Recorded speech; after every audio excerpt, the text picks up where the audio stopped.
Bonjour à tous et à toutes et bienvenue à la lecture de la parole de Dieu. Aujourd'hui, c'est Exode chapitre 9. Cinquième plaie, la peste du bétail.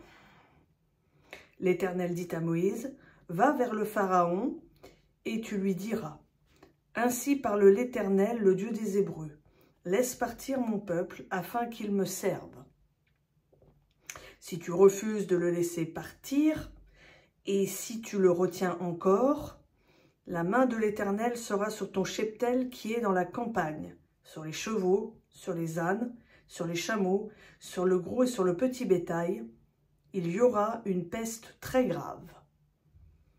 L'Éternel distinguera entre le cheptel d'Israël et le cheptel de l'Égypte, et il ne périra rien de tout ce qui appartient aux Israélites.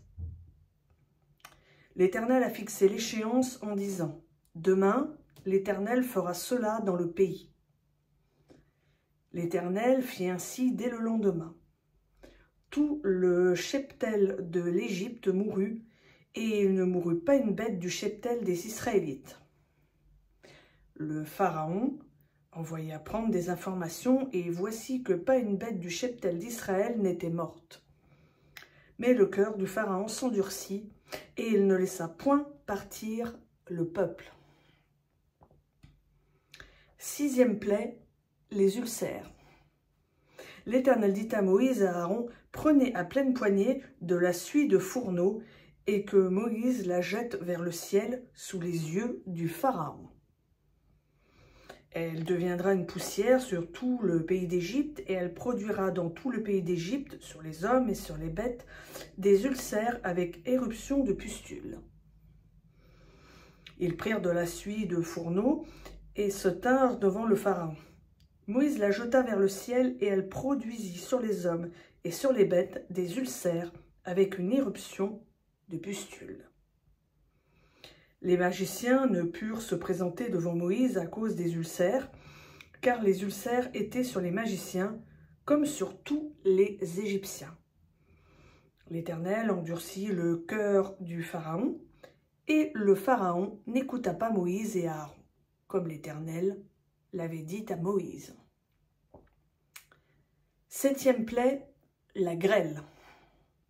L'Éternel dit à Moïse, « Lève-toi demain matin et présente-toi devant le Pharaon.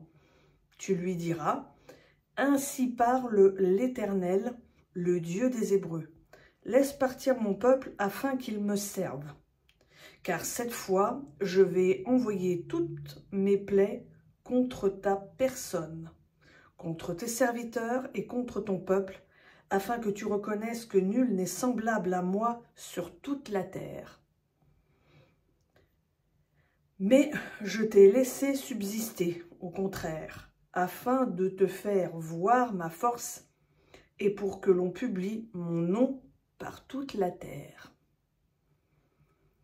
Si tu fais encore obstacle à mon peuple, et si tu ne le laisses point partir, je ferai pleuvoir demain à cette heure une grêle si violente qu'il n'y en a pas eu de semblable en Égypte depuis le jour de sa fondation jusqu'à maintenant.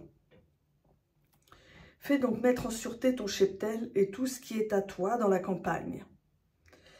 La grêle tombera sur tous les hommes et sur toutes les bêtes qui se trouveront dans la campagne et qui n'auront pas été rassemblés dans les maisons, et ils mourront.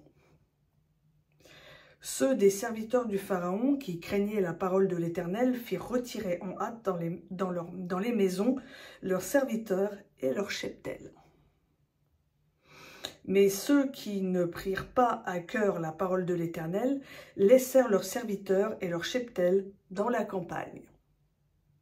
L'Éternel dit à Moïse, « Étends ta main vers le ciel et qu'il tombe de la grêle dans tout le pays d'Égypte sur les hommes, sur les bêtes et sur toute l'herbe des champs dans le pays d'Égypte. » Moïse étendit son bâton vers le ciel, et l'Éternel envoya le tonnerre et la grêle, et le feu descendit sur la terre. L'Éternel fit pleuvoir de la grêle sur le pays d'Égypte. Il y eut de la grêle et le feu se mêlait avec la grêle. Elle était si violente qu'il n'y en avait pas eu de semblable dans tout le pays d'Égypte depuis qu'il existe comme nation. La grêle frappa dans tout le pays d'Égypte tout ce qui était dans la campagne, depuis les hommes jusqu'aux bêtes. La grêle frappa aussi toute l'herbe des champs et brisa tous les arbres des champs. Ce fut seulement dans le pays de Goshen, où étaient les Israélites, qu'il n'y en eut pas de grêle. Le Pharaon fit appeler Moïse et Aaron et leur dit « Cette fois j'ai péché. C'est l'Éternel qui est juste et moi et mon peuple qui avons tort. Intercédez auprès de l'Éternel pour qu'il n'y ait plus de tonnerre ni de grêle. Je vous laisserai partir et l'on ne vous retiendra plus. » Moïse lui dit « Quand je sortirai de la ville, je tendrai mes mains vers l'Éternel. Le tonnerre cessera et il n'y aura plus de grêle, afin que tu reconnaisses que la terre est à l'Éternel. Mais je sais que toi et tes serviteurs, vous ne craindrez pas encore l'Éternel Dieu. » Le lin et l'orge avaient été frappés parce que l'orge était en épi et le lin en fleurs. Le froment et l'épeautre n'avaient pas été frappés parce qu'ils sont tardifs. Moïse sortit de chez le Pharaon et hors de la ville. Il tendit ses mains vers l'Éternel, le tonnerre et la grêle cessèrent, et la pluie ne se déversa plus sur la terre. Le Pharaon, voyant que la pluie, la grêle et le tonnerre avaient cessé, continua de pécher, et il endurcit son cœur, lui et ses serviteurs. Le cœur du Pharaon s'endurcit et ne laissa point partir les Israélites, selon ce que l'Éternel avait dit par l'intermédiaire de Moïse. Donc voilà, c'était la lecture de l'Exode chapitre 9. Je vous souhaite à tous et à toutes une bonne après-midi, un bon week-end et à bientôt sur Hello Lam.